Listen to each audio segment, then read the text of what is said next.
Hi, this is Trey Passer, and this is my movie review of The Thing,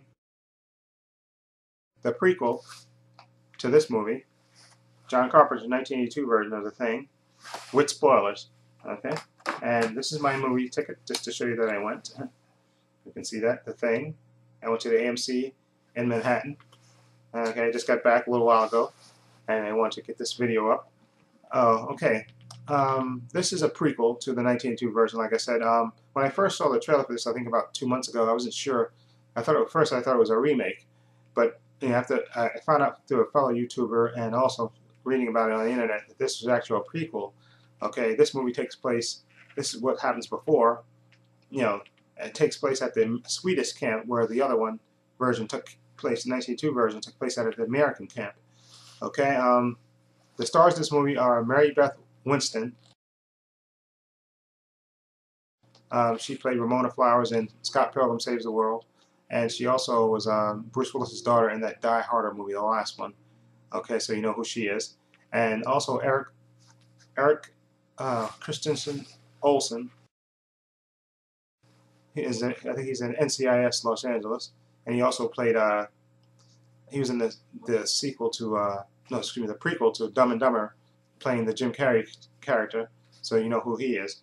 And I think the only other famous person in this movie is the guy that played Adebisi in Oz, and also played Mr. Echo in Unlost. Okay, because I can't begin to pronounce his last name. It's an African name, of course, but I can't even begin. I'll put his name in here so you'll see who it is. Anyway, like I said, this movie, let me first say I thoroughly enjoyed this movie. It's a worthy prequel to the 1982 version. I think the acting in it was great, and the tension and the special effects, the creature was fantastic. Okay, let me just first describe a little bit of how the movie began. Okay, it began with these Swedish at the Swedish base, them discovering, you know, a big spaceship underneath the ice. Okay, and yeah, by actually falling through with one of their vehicles, it collapsed and it fell quite a ways and got stuck. And there they discovered a big spaceship underground, basically an underground cavern. And also so that's how the movie begins. And then the next thing you know, you see these two scientists, the head scientist and his assistant. They go to visit the Elizabeth Whitehead, Mary Beth, I screwed up her name again. Okay, Mary Elizabeth Winston, whose character's name is Kate Lloyd in the movie. Okay, and they convince her. They tell her that we made a big discovery in Antarctica, and we need a paleontologist scientist to come back and examine this, but we can't tell you anything about it. So, but she's intrigued, so she goes. Okay, and then they show her the ship, and then they follow this tunnel, and they show her a little bit further. They show this big blob of ice that has a creature in it that's frozen, that you can't quite see all of it. I mean, you just see it's like tentacles, like frozen, but you can't see the whole thing. And of course, they take it back to the base, and then the scientist, the head scientist, or sorry, the head dick scientist number one, decides, you know what, I want a sample. Let's just drill a hole in that and just take a sample. And the female scientist, she tries to tell him, no, okay, come on, this is not the best place to do this. And he basically blows her off and says, and then later he pulls her to the side and tells her, listen, don't question me in front of the men, okay? Which is, you're going, what the hell is wrong with him? And anyway, of course, he does the one thing that he's not supposed to do. Okay, he unleashes hell basically by drilling for that sample because, of course, the creature revives, and there's a great shot. You have one of the pilots that going, at night to look at the creature. They're looking at it and they're looking around. He's looking around at it, and then all of a sudden, you see it break out of the ice and just shoots up through the ceiling. And of course, then he freaks out and tells everybody, "Hey, this thing is free. This thing it's alive." And then, of course, just like the 1982 version, all hell breaks loose, okay, with the creature absorbing people, attacking people, and just utter chaos. But let me first say the special effects in this movie are quite good, and the kills in this movie are absolutely fantastic. And the the way they show this creature like splitting open from the. I mean, I know if you've seen Aliens and if you've seen the 1982 version, you've probably seen it all. But I like the effects in this movie. You know, of humans when the creature just just basically rips up the person. You know, after he absorbs the person, and after they rip, and it basically comes from the inside out, and it just rips. You know, the effects on this is absolutely fantastic, and there's quite a few gruesome kills in this movie, and it's like I said, it's great.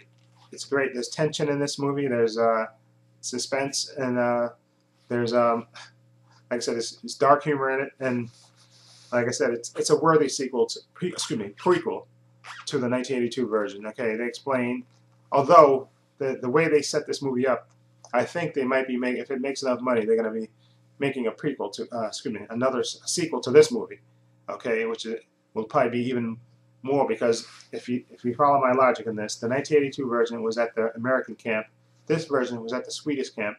And at the end of this movie, the survivor, I won't tell you that much, whoever that person is supposed to be heading to the Russian camp. Okay, so I think they did that purposely, so that way you can see if this movie make enough money, they'll make a sequel to it, and it's probably showing the creature being at this camp, and more mayhem ensues, probably. Okay, but let me first tell you about a few of the awesome kills in this movie. The first, like I said, the first kill, the official kill that the monster makes, is after it escapes from the ice, and they're searching in different groups of people, groups of two, looking for the creature, and then all of a sudden they hear something underneath the noise. Two guys hear something underneath the steps of one of these little huts, and he peeks in with his flashlight, and all of a sudden you just see the creature just opening its inside, gets its wailing about, and all of a sudden it just shoots a tentacle right through the guy and just yanks him underneath the steps, and it's a great. And of course the guy that's with him just freaks and runs, and it's a great shot. Okay, and then one of the other great moments, and if you remember the 1982 version, Kurt Russell came up with a way, his character McCready came up with a way to test to see who's human and who's not, by testing the blood. Okay, but in this movie they do a little variation on this, and I think the way they did this variation was to heighten up the tension.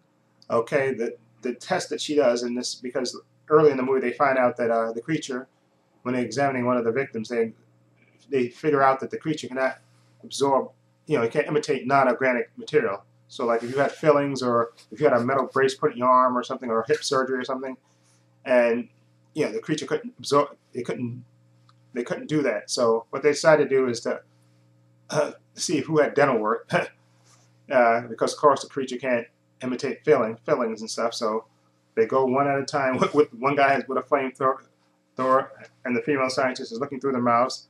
And of course, out of all the people there's 4 guys that basically have good teeth. So they don't know what to do. They put them to the side, tell them to stand over there to the side, and they check everybody else, and everybody else is good. And of course, so there's 4 suspects that could possibly be the creature. And let me say, there's another scene towards the end of the movie where everybody's in the bar, and they're basically they're checking in, they're trying to figure out who's who, and when the creature makes another appearance, and there's a great sequence where the creature, I guess this is inspired by the 1982 version, where the creature, when he bursts out of the victim, the head flips back over, and it sprouts legs, and it crawls back, and it's crawling, and it's shooting its tentacles at the people in the bar, trying, killing a few, and wounding a couple, and then it crawls back to one of the victims, and it basically absorbs.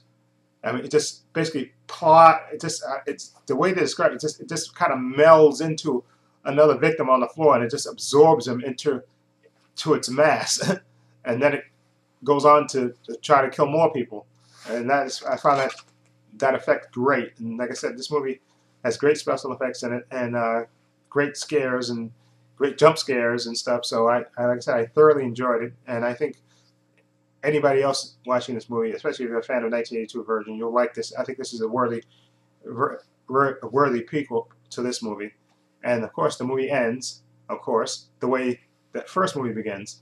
Okay, Okay, because there's a dog in camp that you see in the beginning of the movie, and then you don't see it again until the end, where you see, like I said, like in the 1982 version, you see them trying to kill it because they figure that that's not a normal dog. That dog has been infected, and of course, like the 1982 version begins with them trying to kill the dog.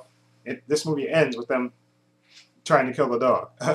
Okay, and like I said, the way this movie, the survivor of this movie, is supposedly heading to the Russian camp. So I think if this movie makes money, or if it makes enough money, and maybe in video, in the movies and DVD sales, video, Blu-ray, whatever, they're going to make a sequel to it. Because I think there's no other reason why. Because I figured that this movie, since nobody but the dogs survived, and the one person shooting at it, that everybody else in the movie would be dead. But that's not the case. There was one person that survived actually, and that person, like I said, I think they made that person survive purposely just to, in case, like I said, this movie makes enough money, they'll make another sequel to this, which I kind of hope it does, because like I said, this version was, like I said, you had the tension in there, and I thought, like I said, the 1982 version is a classic, and it's an all-time classic.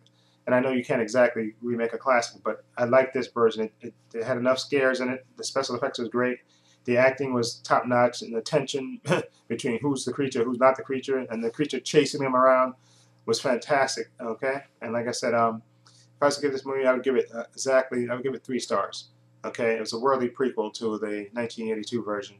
Okay, and like I said, if they make a sequel to this, I will definitely be checking it out. Okay, so that's Trey Passer. This is my movie review with spoilers of The Thing, the prequel to the 1982 version. And let me know what you think. Let me know if you've seen the movie, whether you like it or you hate it, whether you think it was worthy. And please feel free to leave comments below. And please rate the video. And this is Trey Passer. Until my next movie review, so long and take care.